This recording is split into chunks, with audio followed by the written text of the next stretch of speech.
Some say Iran is the heart of the earth because of its unique geographical position, connecting Central Asia and Europe from the north to the Persian Gulf, Arabian peninsula, and southeast of Asia in the south. This historically important country on the ancient Silk Road could once more become the transit hub in the region. How is that happening? Let's have a brief look.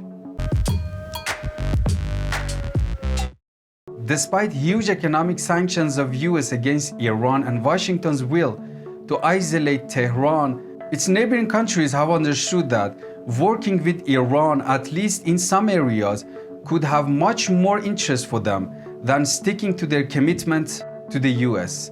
Two very important transit projects have started in recent months, and they promise to make Iran the heart of this region again. The first one is Iran-Turkey Road Corridor. About 6 months ago, a pair of trucks from United Arab Emirates were loaded onto a specialized roll-on, roll-off ferry that crossed the Persian Gulf to the Iranian port of Bandar Abbas, where they disembarked at the Shahid Bahonar terminal and continued their journey through Iran's relatively good multi-lane highways. They headed northwest across the expanse of Iran to the mountainous frontier with Turkey. Then drivers headed southwest to the Turkish Mediterranean seaport of Mersin.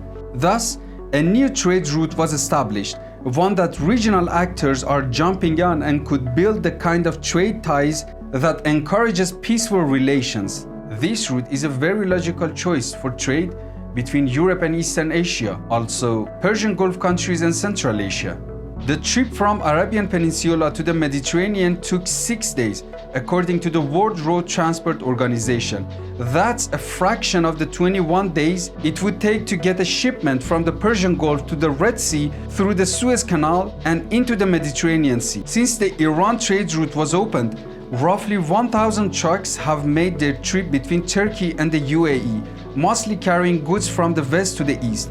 Pakistan is also taking advantage of the newly launched overland Iranian route, which cuts travel times for goods between South Asia and Europe. And the other important project is the North-South Corridor. The foundation of this corridor was laid on the basis of intergovernmental agreements signed between Russia, Iran, and India on September 2000. In total, 13 countries have ratified this agreement.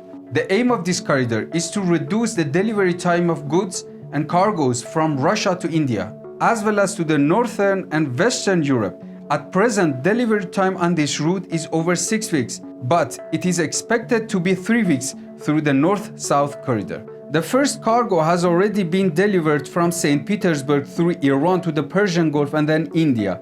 With completion of the railroad, which construction of around 100 kilometers of it in Iran is still ongoing, this route could also become another vital corridor for international transit of goods and products. At the very least, these trade routes can create mutual economic interest for countries in this region and perhaps create incentives for peace between the longtime adversaries. Just as integrating the French and German steel industries after World War II made yet another armed conflict between the two nations almost entirely impossible. Thanks for watching. If you like this video, please subscribe and write your opinion down in the comments.